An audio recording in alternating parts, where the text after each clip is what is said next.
নমস্কার সকলকে। ভিডিওর থাম্বনেল দেখেই নিশ্চয়ই বুঝতে পারছেন আজকের এই ভিডিওটি কী নিয়ে। আজকের এই ভিডিওটি একটি পরিস্থিতি নিয়ে। এইরকম পরিস্থিতিতে আমরা প্রায়শই পড়ে থাকি, যখন নিজেদেরকে ভীষণ ক্লান্ত লাগে, ভীষণ একা লাগে এবং মনে হয় আমাকে অযথাই সবাই ভুল বুঝছে। কি আপনারাও এমন পরিস্থিতির শিকার হয়েছেন তো? হ্যাঁ, আমরা সকলেই এরকম পরিস্থিতির কখনো না কখনো শিকার হয়েছি, যখন আমরা চাইলেও নিজেদেরটা সবাইকে বোঝাতে পারি না, যখন অযথাই আমাদের কাছের মানুষদের সঙ্গে আমাদের দূরত্ব তৈরি হয়ে যায়।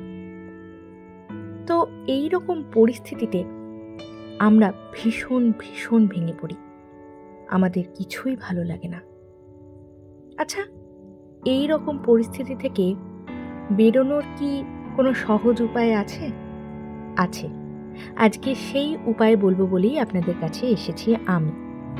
জানেন, আমাদের সকলের জীবনেই এমন কম বেশি পরিস্থিতি আসে যখন আমরা এই ঘটনার কোনো ব্যাখ্যা খুঁজে পাই না, কিন্তু বারবার আমাদের মনে প্রশ্ন আসে, কেন এমনটা হলো? এই ঘটনা কেন হলো? এই কেনর উত্তর হলো কর্মফল।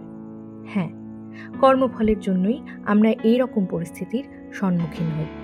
কিন্তু এই পরিস্থিতি থেকে আপনারা সহজে উদ্ধার পেতে পারেন কিভাবে? অ্যাকসেপ্টেন্স। গ্রহণ করুন, আপনার পরিস্থিতিকে আপনি গ্রহণ করুন। এরপর সম্পূর্ণ পরিস্থিতি সমর্পণ করুন ঈশ্বরের কাছে। ব্যাস, তারপরেই দেখুন ম্যাজিক ঘটে কিনা আপনার জীবনে। তাই ভালো থাকতে এক্সপেক্ট নয়, অ্যাকসেপ্ট করুন।